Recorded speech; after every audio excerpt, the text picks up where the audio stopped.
We focus on history, culture, religion, art, social, and philosophy of Nusantara. Here, in the presence of Nusantara, we were made to be forgotten about the goodness of ourselves. Because negativity seems to be more interesting for us. Now, I'm Sutoyo Raharto and friends, assist you, to remind you, to awaken you that we still can find the gems of Nusantara. They are the great sights of Nusantara.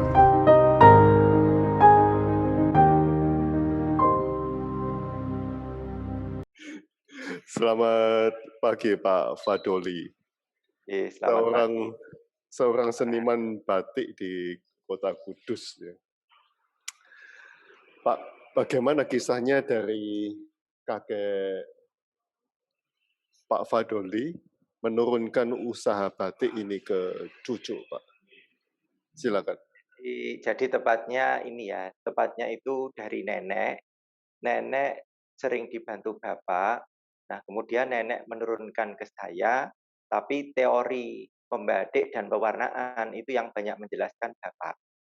Kalau nenek ini banyak menjelaskan tentang filosofi dan misalnya isen-isen ini filosofinya apa, batik ini filosofinya apa. Nah, Pak, apa hanya punya satu cucu saja atau cucu lain juga mengerjakan batik? Tidak, nenek saya mempunyai 6 cucu, mempunyai dua orang anak ya. Ibu saya mempunyai 2 orang anak, kemudian kakak dari ibu saya mempunyai 4 orang anak. Nah, alhamdulillah yang berkecimpung di batik ini hanya saya. Oh, sejak umur berapa Pak aktif di batik itu? Ya kalau aktif mulai membantu dan pengen melestarikan lagi itu sejak tahun 94, tetapi saya itu terlibat sedikit itu dulu sekitar umur 6 tahun ya, 6 tahun sering istilahnya ngerusui pembatiknya nenek saya. Wow.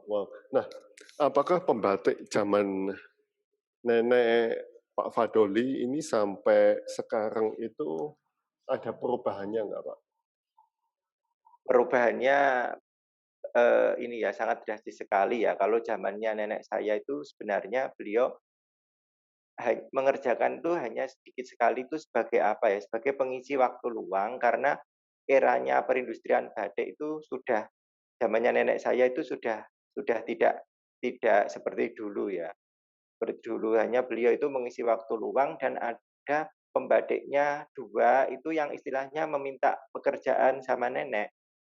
Karena pembatiknya nenek saya ini kan dulu asalnya dari Lasem, dari Pamotan. Nah, karena beliau itu sejak dulu sudah tinggal di Kudus sampai akhirnya menikah dengan orang Kudus, terus akhirnya tinggal di Kudus. Nah, di sela-sela waktu kesibukan karena nenek saya kan akhirnya buka warung kecil-kecilan ya untuk mengisi masa tuanya. Nah, pembatiknya ini sering main dan meminta pekerjaan. Karena bahan-bahan untuk membatik ini masih ada stoknya dari dulu itu masih ada sisa-sisa. Nah, dari situlah nenek saya memberikan pekerjaan para pembatiknya untuk mengerjakan kembali gitu. Cuman 2 orang waktu itu yang sering saya rusui itu istilahnya. Nah, dari 2 orang menjadi berapa ke ayah Pak Fadoli ini? Ketika ayah saya itu juga masih 2 orang, di mana ayah saya itu banyak mengerjakan pewarnaan untuk benang bordir. Karena di Kudus itu juga sentra bordir ya. Ayah banyak berkecimpung di bidang bordir, pembatiknya itu masih hanya itu. Cuman bapak itu mempunyai pelanggan orang Semarang yang sangat fanatik memakai batik Kudus, di mana pelanggannya itu sudah sepuh waktu itu ya. Itu juga pesan beberapa lembar antara 1 dan 2. Pengerjaannya juga seingat saya itu lama, nggak jadi-jadi. Kalau saya ngelihat di tempatnya nenek itu masih itu saja, nanti seminggu orangnya datang mengerjakan 4 hari, lalu libur gitu. Tetapi ketika badai itu jadi, yang membeli itu istilahnya sudah ini ya, sudah menanti, yang membeli itu sudah menanti, ada nggak barang gitu. Nah kita itu, sulitnya di tenaga kerja dan waktu itu memang, batik tulis itu tidak semeriah saat ini ketika batik itu bangkit lagi. Oh, nah sekarang di zamannya Pak Fadoli ini ada berapa pembatik, Pak? Nah, pembatik yang kami kerjakan ini kira-kira, saya ada 6 orang 6 orang. Ini 2 orang bekerja di sini, yang 4 orang dikerjakan di rumah. Oke, oke. Nah, Pak, apakah perusahaan batik neneknya Pak Fadoli ini termasuk generasi pertama di Kudus, Pak? Bukan, kalau nenek ini sudah generasi ketiga. Generasi ketiga dari karena nenek itu dulu, mendapatkan, eee, pengetahuan atau kebiasaan membatik itu atas bimbingan ibu mertuanya. Sedangkan ibu mertua dari nenek saya atau nenek buyut saya itu, meneruskan usaha yang pernah dilakukan ayahnya. Jadi mulai canggah, buyut, lalu nenek. Tetap kemungkinan generasi di atas canggah saya itu kemungkinan dahulu juga sudah ada generasi pendahulunya, kira-kira seperti itu. Oh, sudah 5-6 generasi berarti ini, Pak. Wow. Dan mereka memang juga menjual batik ya? Tidak hanya menjual. Wow, wow. Menjual. Zamannya Eyang Buyut itu dulu pemasarannya sampai dengan Mojokerto di era kemasan itu ya, kemungkinan tahun 20, 30 sampai sebelum Jepang datang, sebelum tahun 40. Itu kita menjualnya di luar daerah. Tuh, kalau Oh, eranya nenek saya itu sudah berperang dengan batik printing sepertinya tahun 60-an. dan um, aduh, saya tadi tersirat satu pertanyaan. Oh ya, dan Pak Fadoli masih menyimpan batiknya nenek atau yang buyut masih ada? Masih ada karena, dulu nenek itu kan ada juga batik yang peninggalan dari nenek buyut, lalu diberikan kepada nenek, nenek diberikan kepada ibu, dan ibu diberikan ke saya.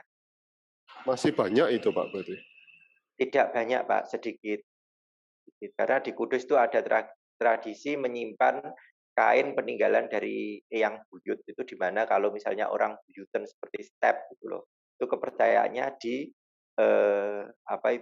diselimutkan gitu. Tetapi yang kami, peroleh secara turun-temurun itu adalah kain batik ajaran membatik, di mana itu adalah batik-batik yang pernah diproduksi dan kami gunakan untuk arahan, misalnya arahan mewarna, arahan membuat isen-isen, begitu. Wow, wow, menarik sekali. Nah Pak, sebetulnya apakah Lasem, Rembang itu motifnya lebih tua atau Kudus lebih tua Pak? Jadi kalau saya analisa sekilas ya, itu motif Kudus itu kan beda dengan motif Lasem. Nah, itu sepertinya itu sama-sama ada, tetapi mempunyai ciri khas yang berbeda-beda. Sebelumnya, setelah berkembang ini mulai ada saling mempengaruhi. Gitu. Nah Pak, sering ada objek merak ya, burung merak dan seruni di batik Kudus. Apakah Ya, memang dua objek itu bisa ditemukan di Kudus, Pak? Silakan. sangat banyak dan sering. Jadi dimulai perkembangannya batik Kudus itu selalu ada burung meraknya dan bunga seruni. Mungkin ini kok pengaruh dari kepercayaan daripada Tionghoa, Pak. Kepercayaan dari timur ya. Dan maksud saya burung merak dan seruni ini bisa ditemukan di Kudus. Bukan motif Sangat loh, ya. burungnya. Oh, burungnya. Kalau Ya, burungnya tidak ada, Pak. burungnya tidak ada, tapi menurut, cerita yang berkembang, burung merak ini dulu, berada di hutan Blora, itu dekat Kudus dan ada hubungannya dengan Arya Penangsang. Dahulu itu rumah-rumah besar, rumah-rumah para pembesar ya, para pembesar Kudus itu ada semacam sangkar yang sangat besar-besar untuk memelihara burung merak, gitu. Kalau bunga seruni masih banyak orang menanam, bahkan kerisan juga ada, tetapi Oh, yang banyak tumbuh ini kerisan putih. oh, oke, oke, oke. Ya. Dan apakah dua objek ini hanya ada di Kudus? Di Lasem ada nggak? Sepertinya di Lasem ada. Burung merak, untuk objek batiknya burung merak di Lasem juga ada, bunga seruni juga ada. Apa istimewanya atau spesialisasinya batik Kudus dibandingkan dengan batik Pantura lainnya, Pak? Silakan. Ya, sepengetahuan saya itu spesifiknya di isen-isennya yang rumit. Terus warnanya itu sogo tanahan atau soga yang menyerupai tanah yang kalau di Kudus itu dikenal dengan soga lemah teles. Nah, soga tanahan ini berbeda dengan soga-soga yang dihasilkan dengan di batik keraton, misalnya Solo dan Jogja. Nah, soga ini termasuk soga penggayaan soga pesisir.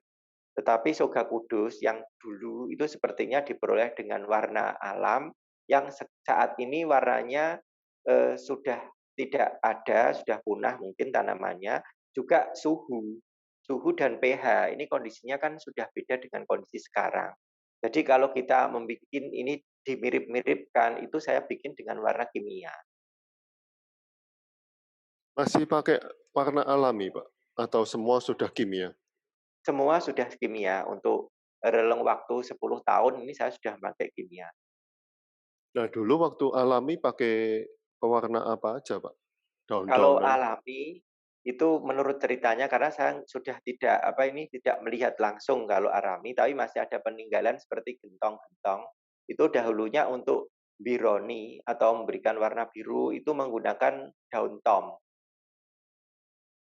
indigo vera untuk bironi, kemudian coklatnya itu ada kata kalau di Kudus itu sogo tengik. Sogo tengik itu mungkin kok sama dengan sogo tinggi, karena bahasa Kudusan itu kan biasanya bahasa Jawanya itu lain. Wow.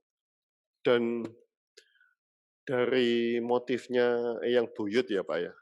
Motif Ya, batik yang buyut sampai nenek, sampai ayah, sampai Pak Fadoli sendiri ini, apakah perubahannya sudah banyak, Pak, motifnya, Pak? ya kalau kita lihat perjalanannya ini, motif ini kan selalu berubah sebenarnya mengikuti tren fashion. Tetapi kalau saya, karena tergerak hati saya untuk melestarikan batik Kudus yang istilahnya boleh dibilang batik Kudus yang kuno atau citra lawas, saya ini justru lebih banyak merepro yang peninggalan daripada yang buyut dan canggah, yang mereka kembangkan di tahun-tahun 20 dan 30. Tahun 20 dan 30 ya. Ya, hampir 100 tahun ya berarti ya, Pak, ya? Nggih, kira-kira. Wow, wow. Nah, Pak Fadoli, apakah ada perusahaan batik lain di Kudus selain Bapak yang dari turun-menurun, Pak? Oh, kalau yang dari turun-menurun itu seingat saya itu, ada, yakni dari keluarga Ibu Niamah. Nah, gimana kalau kita mau menjejak orang-orang di Kudus yang mempunyai generasi turun-menurun itu kita bisa menjejak lewat Kobain, Koperasi Batik Indonesia yang ada di Kudus. Istilahnya Koperasi Batik di Kudus, tapi namanya Kobain, Koperasi Batik Indonesia. Karena sebagian besar dulu daripada keluarganya Simbah itu mereka menjadi anggota daripada Kobain. Kalau yang sekarang ini di Kudus ini ada, yang banyaklah perusahaan batik ini ada sekitar 7, tetapi se menurut pengamatan kami dan Kobain ini yang merupakan generasi penerus kok hanya kami katanya seperti itu. Oh gitu, oke. Bat Kudus kan identik dengan rokok, Pak, ya. Ya, Rokok pokoknya semua dinamakan dari Kudus. ada hubungannya nggak, Pak? Perkembangan batik dan rokok, Pak? Ada. Jadi di masa era keemasan rokok kretek itu justru Batik Kudus juga, berada di era kemasannya, di era keemasan juga. Karena, batik-batik Kudus yang halus dan rumit itu, biasanya adalah pesanan-pesanan daripada juragan rokok kretek. Juga ada beberapa perusahaan rokok kretek yang masih ada hubungan kekerabatan dengan kami, itu mereka justru membuat istilahnya studio batik sendiri untuk menghasilkan, batik sendiri dan produk yang dihasilkan adalah semacam benda-benda promosi yang berhubungan dengan rokok kretek. Nah, Pak, zaman keemasan itu kapan, Pak? Kalau zaman keemasannya rokok kretek itu ya sekitar tahun 1920, 1900 sampai tahun 1940. Nah, tuh. Jadi pada saat itu tuh Batik Kudus itu benar-benar di masa kemasannya karena banyak juga apa itu para pengusaha peranakan ya, di mana para pengusaha peranakan di sini yang saya sebutkan adalah peranakan Tionghoa itu membuat batik itu dengan yang sangat halus sekali dan rumit sekali. Juga dengan warna-warna yang istilahnya warna-warna yang menyala, yang istilahnya tidak seperti batik Kudus yang kuno dengan warna sogatanahan, tapi ini sudah warna-warni, ada merah, orange, dan hijau. Dan itu dulu ceritanya adalah merupakan pesanan daripada saudagar yang mempunyai perusahaan rokok kretek. Jadi mereka berlomba-lomba menciptakan apa ya, tren fashion yang sangat apa ya, sangat sangat adu gengsi boleh dibilang seperti itu. Wow, wow, sampai sampai segitunya. Dan kalau dikatakan sekarang dari tahun 40 sampai sekarang ini, Pak, apakah pernah menginjak masa keemasan lagi, Pak? Kalau masa keemasan lagi itu tahun berapa ya? Karena setelah tahun 40 itu kan ada penjajahan masa Jepang. Lalu setelah itu kemungkinan kok sekitar tahun 50-an, zaman eranya Pak Presiden Soekarno. Karena kemudian di tahun 60 itu setelah zaman G30S itu kata nenek saya itu mengalami masa kesulitan di bahan baku juga. Lalu setelah tahun 70 ini Batik Kudus rupanya bersaing dengan batik cap dan printing yang berasal di luar Kudus. Sehingga, Batik Kudus yang waktu itu memang rata-rata pengusaha yang bergelut itu ya bikinnya tulis dan cap, lalu mereka kebanyakan gulung tikar. Itu sekitar tahun 70 itu masa-masa yang sangat lenyap katanya, tidak banyak dijumpai para pengusaha dan para pembatik yang berasal dari luar Kudus. Kebanyakan yang saya tahu di lingkungan saya itu kan mereka dari Lasem, akhirnya mereka pada pulang. Oh, oke, oke, oke. Berarti dulu juga banyak perusahaan batik yang peranakan ya, Pak ya? Iya banyak Pak, Kudus itu sangat terkenal yang peranakan. Cuman di Kudus sendiri untuk barangnya, barang yang dihasilkan oleh para pengusaha peranakan itu kebanyakan kok mereka pemasarannya di Bandung dan Surabaya. Di di mana, Pak? Di Bandung dan Surabaya. Bandung. Oke, oke. Seperti jejaknya, Nyonya Tionggoji. Nyonya Tionggoji dan kemarin saya habis ketemu sama putranya, di mana hasil karya beliau ini sangat luar biasa ya. Ya mungkin di bawahnya Lim Bon Kim, tapi masih sangat bagus. Nah ini ketika saya tanya, karena saya lihat-lihat juga di Kudus ini, kok jarang orang yang punya ya, padahal produknya sangat terkenal. Ternyata ya itu, pemasarannya ada di luar Kudus. Pak Doli, saya masih belum mengerti koleksi kain batik yang puluhan sampai ratusan tahun. Sebetulnya apa yang dikoleksi, Pak? Yang dikoleksi, mungkin ini ya seperti yang saya sebutkan tadi, Batik Kudus yang langka ya, yang langka, unik juga Batik Kudus yang mungkin karya-karya daripada maestro. Oke. Nah, berarti sekarang pun ada maestro-maestro juga, Pak ya? Ada, insya Allah ada. Wow, wow. Nah, Pak Fadoli sendiri membatik, Pak? Saya sendiri membatik kalau pas waktunya luang sekali. Tetapi karena kadang-kadang itu kan khususnya saya itu mendesain membuat pola. Tuh. Dan itu ada pakem-pakemnya semua, Pak ya? Kalau batik Kudus itu kan termasuk batik pesisir, ada pakemnya, tapi tidak terlalu khusus. Karena penggayaan kita itu penggayaan batik pesisir. Paling pakemnya itu pakem di isen-isen yang sering digunakan. Oke. Pak, setelah saya lihat beberapa motif, ya, ada lambang-lambang Hindu, lambang Buddha, lambang Islam, lambang Cina, lambang Jawa, Pak. Di dalam satu batik. Apa yang Bapak lihat dalam percampuran budaya yang sangat multikultural ini, Pak? Dan apa yang Bapak lihat dalam banyak perbedaan budaya yang menjadi satu ini? Silakan, Pak. Itu pesan-kesannya adalah perdamaian. Karena batik itu saya yakin, batik itu kan lahir dikala kondisi damai.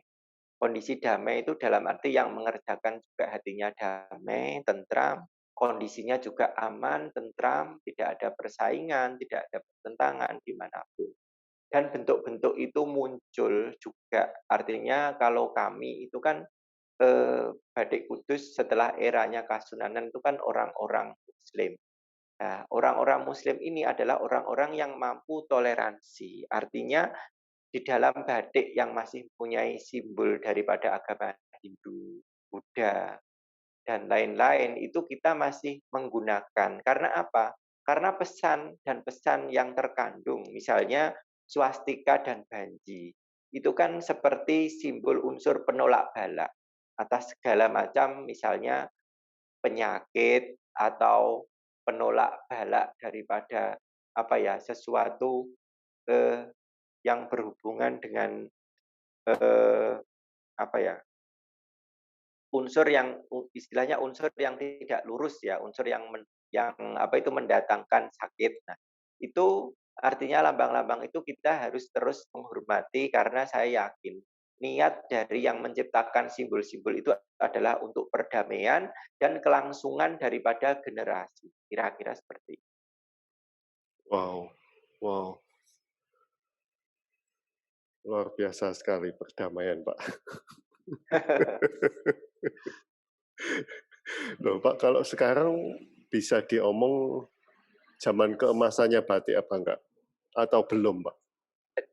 Kalau sekarang itu ya sebelum masa pandemi, di mana kira-kira itu tahun 2015-an, itu sudah kembali ke zaman keemasan. Karena di sini itu sudah muncul seperti APPBI, Asosiasi Pengusaha dan Pengrajin Batik Indonesia. Itu di mana fungsi dari semua anak ini menggerakkan, menggeliatkan kembali batik-batik yang khususnya berada di daerah-daerah pembatikan batik yang mempunyai nilai kearifan lokal dan nilai kekhususan daripada batik itu digiatkan lagi dan sekarang ini kalau saya lihat ya mengalami masa keemasan karena di Kudus yang dulunya sempat vakum, ini sekarang di Kudus sendiri sudah muncul kira-kira 10 pengrajin. Dulunya berapa, Pak? Zaman apa itu? Zaman keemasan. Sebelum zaman pandemi dan sebelum ya tahun 2000-an gitu. Kalau tahun 2000-an itu bisa dihitung kira-kira 3. Wow, wow, wow. Teman-teman ada yang mau bertanya? Silakan kalau ada yang mau ditanyakan.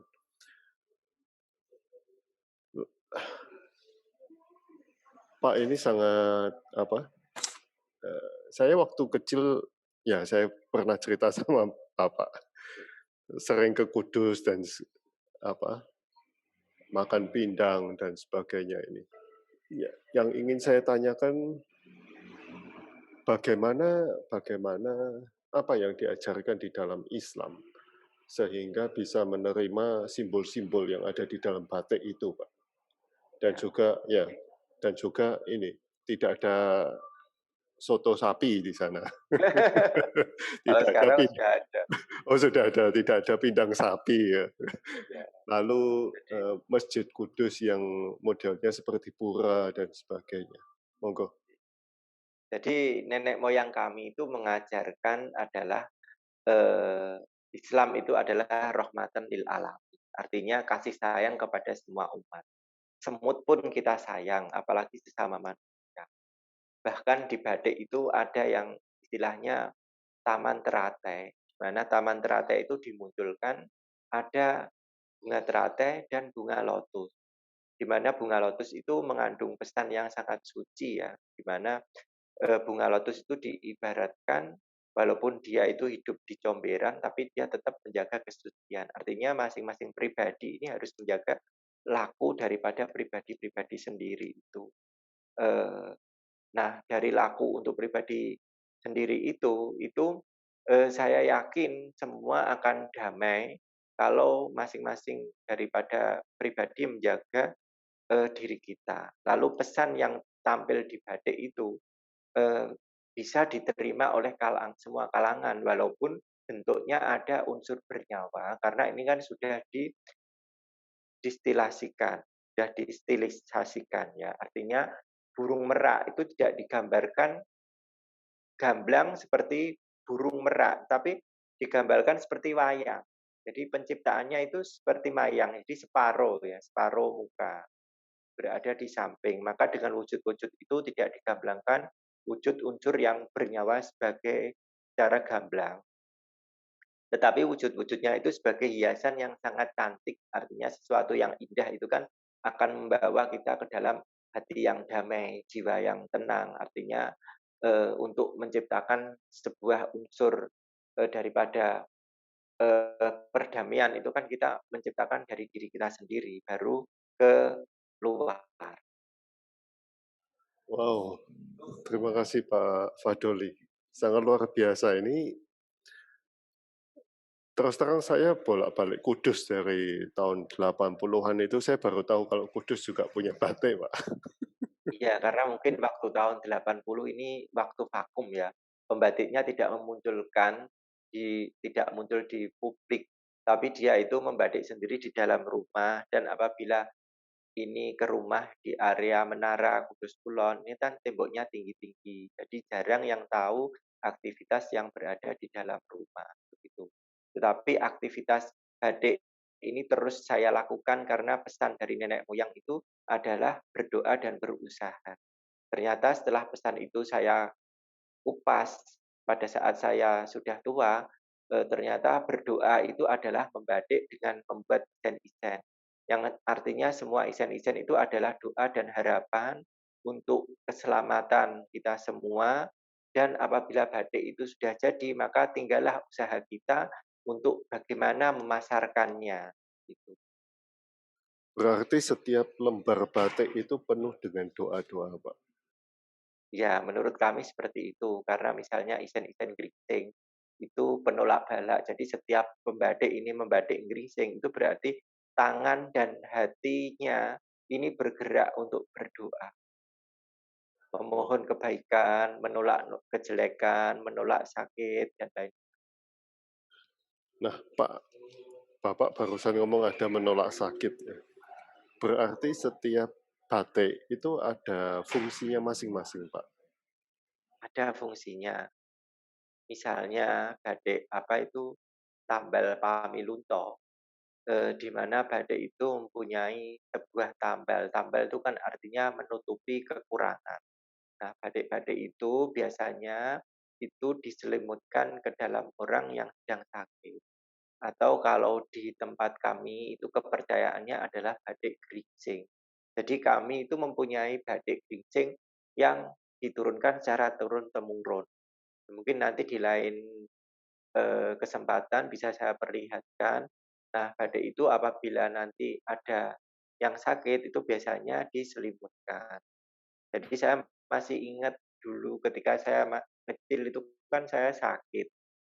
Kalau diselimutin kain batik itu saya seneng karena apa? Dingin. Saya nggak tahu kalau itu ada fungsinya, isen-isennya seperti itu. Karena apa? Karena kalau batik tulis bahannya Primissima itu kan di badan dingin. Saya seneng. Pasti saya minta nenek saya, "Mana kain itu?" Saya pakai selimut. Itu dingin, enak. Nah, setelah ini saya baru tahu, ternyata batik-batik itu mempunyai isen-isen semacam geringsing, artinya untuk penolak bala, untuk sakit. Wow, wow. Selain penolak bala untuk apa lagi, Pak? Jadi misalnya batik di Kudus yang isennya beras putih atau beras gejer, itu kan pengharapan permohonan untuk makmur di bidang pangan. Lalu ada lagi yang isen-isennya kembang randu atau kembang kapas ya. Itu juga pengharapan untuk makmur di bidang sandang. Lalu ada yang isen-isennya itu sirap-sirapan. Kalau sirap itu seperti atap yang terbuat dari kayu. Itu juga mengharap makmur di bidang papan. Jadi ketiga kebutuhan itu sandang, papan, dan pangan itu dituangkan dalam isen-isen sebuah di dalam selembar kain batik. Wow, wow. Dan apakah ada cara pemakaian, Pak? Untuk pagi batik apa, siang batik apa, sore batik apa gitu ada? Nah, kalau itu tidak spesifik ya Pak. Jadi sepertinya tidak ada pesan-pesan yang seperti itu.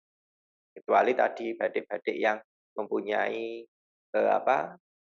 persyaratan, digunakan untuk persyaratan. Ini Bu Jani mengatakan, saya juga baru tahu ada batik Kudus.